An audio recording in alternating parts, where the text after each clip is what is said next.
Lundi 2 janvier 2023, Membres de la famille de Dieu. encore un plaisir de vous accueillir sur votre chaîne L'Aventure dans la Parole. Et nous vous saluons tous de la contrée dans laquelle vous nous écoutez. En cette deuxième journée de l'année, soyez encouragés dans l'espérance en Dieu. Nous vous invitons à participer avec nous, comme vous avez l'habitude de le faire, en cliquant sur le pouce et en vous abonnant pour recevoir les notifications de chaque jour. Laissez-nous un message ou un commentaire sur ce que vous avez appris ou entendu. Et surtout, n'oubliez pas de partager avec tous vos contacts le lien de la chaîne. Le texte à mémoriser de cette semaine que nous vous invitons à dire avec nous se trouve dans 1 Jean chapitre 3, le verset 1. Voyez quel amour le Père nous a témoigné pour que nous soyons appelés enfants de Dieu. Nous vous invitons à le redire avec nous, 1 Jean chapitre 3, le verset 1. Voyez quel amour le Père nous a témoigné pour que nous soyons appelés enfants de Dieu. Qui fait partie de la famille de Dieu? Dans la famille de Dieu, qu'est-ce qui est disponible et quelle est la responsabilité de chacun des membres de cette famille? Partie de la famille de Dieu, les héritiers du Père. Nous partageons nos biens, nos joies et nos fardeaux. Nous sommes sœurs et frères. Les réflexions de cette semaine nous aident à répondre à ces questions. Et aujourd'hui, nous le ferons avec la séquence. Toutes choses appartiennent à Dieu. Lisons ensemble le psaume 50, les versets 10 à 12, puis le psaume 24, verset 1, 1 Chronique, chapitre 29, versets 13 et 14, et Agé, chapitre 2, le verset 8. Et nous répondrons à la question suivante. Quel message avons-nous ici? Que devrait signifier cette vérité pour nous et comment devrait-elle changer la façon dont nous nous rapportons à tout ce que nous possédons? Nous lisons le psaume 50, versets 10 à 12. Car tous les animaux des forêts sont à moi, toutes les bêtes des champs par milliers. Je connais tous les oiseaux des montagnes, et tout ce qui se meut dans les champs m'appartiennent. Si j'avais faim, je ne te le dirais pas, car le monde est à moi et tout ce qu'il renferme. Le psaume 24, verset 1. À l'Éternel la terre et ce qu'elle renferme, le monde et ceux qui l'habitent. 1 Chronique chapitre 29, versets 13 à 14. Maintenant, ô notre Dieu, nous te louons et nous célébrons ton glorieux nom. Car qui suis-je et qui est mon peuple pour que nous puissions te faire volontairement des offrandes? Tout vient de toi et nous recevons de ta main ce que nous t'offrons. Agé, chapitre 2, le verset 8. L'argent est à moi et l'or est à moi, dit l'Éternel des armées. Après les lectures des psaumes 50, versets 10 à 12, psaume 24, verset 1, 1 Chronique, chapitre 29, versets 13 et 14, et Agé, chapitre 2, le verset 8, nous répondons aux questions suivantes. Quel message avons-nous ici? Que devrait signifier cette vérité pour nous? Et comment devrait-elle changer la façon dont nous nous comportons vis-à-vis de ce que nous possédons?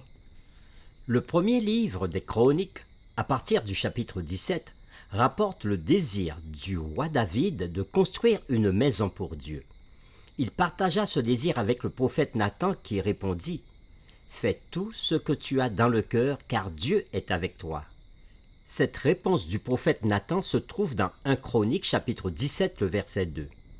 Mais cette nuit-là, la parole de Dieu vint à Nathan et lui demanda de dire au roi que, ayant été un homme de guerre, ce ne serait pas lui qui construirait la maison de Dieu.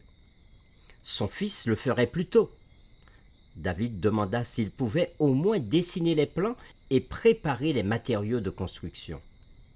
Lorsque David obtint la permission, il passa le reste de sa vie à amasser une énorme quantité de pierres taillées, de cèdre, de fer, d'or, d'argent et de laiton sans mesure.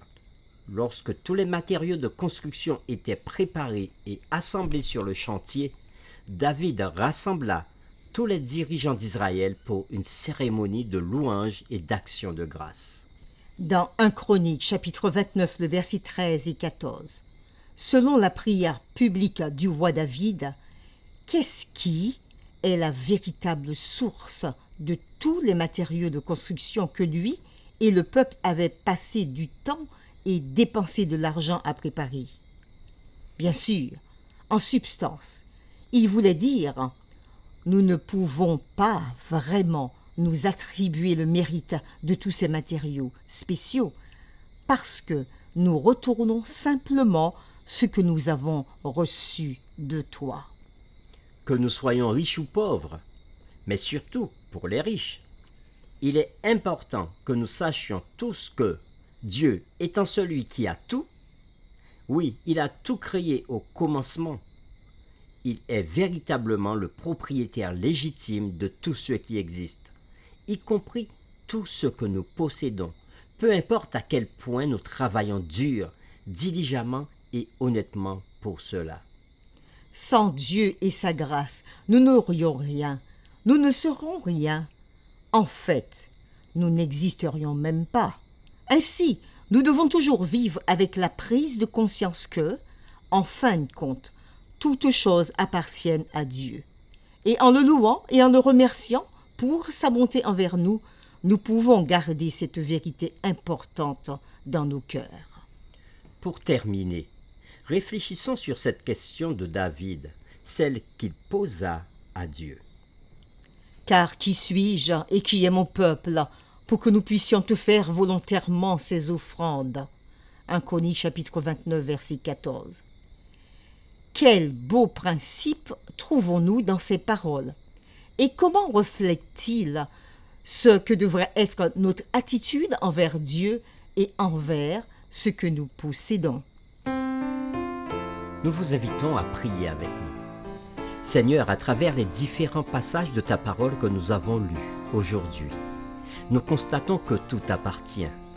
Et tu le dis clairement à travers ces psaumes, où tu dis au psaume 50 que tous les animaux des forêts sont à toi, toutes les bêtes des montagnes sont à toi, et tout ce qui se meut sur la terre t'appartiennent.